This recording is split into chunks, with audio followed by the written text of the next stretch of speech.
చీమల పొట్ట ఉందనుకోండి, చీమల పొట్టలో ఏలు పెడితే ఏం చేస్తుంది చీమలు?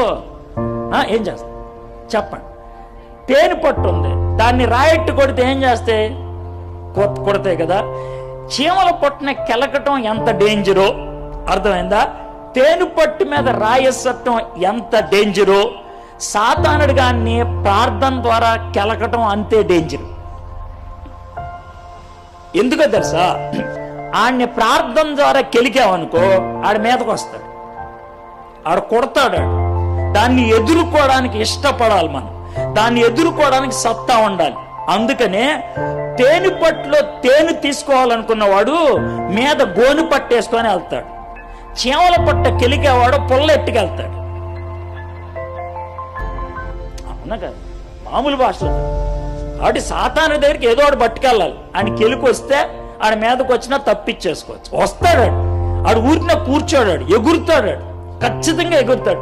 ఎగరలేదంటే నువ్వు కెలకలేదని అర్థం. అర్థమైందా నీకు విషయం? నువ్వు ఎంత ప్రార్థన చేసినా అందరు నిద్రపోతున్నాడు అంటే సాతానుగాడు ఆడికంటే ముందు నిద్రపోయాడని అర్థం. వాళ్ళు లేచి ఉంటే ఇక్కడ కలుగుతాడు. అటు అది విషయం జరుగుద్ది. అయితే దానియేలు ప్రార్థన చేస్తే సాతానుగాడు లేచాడు. లేవటం అంటే ఏంటో కూడా మనం చూస్తాం. అర్థమైందా? ఆడు కెలుకుతాడు.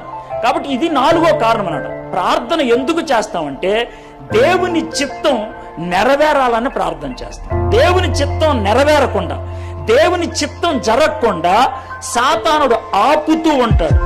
ఆ సాతాను క్రియలు లయం చేయడానికి చేసేదే 4 కారణాలు. ఇప్పుడు 4 కారణాలు చెప్పా.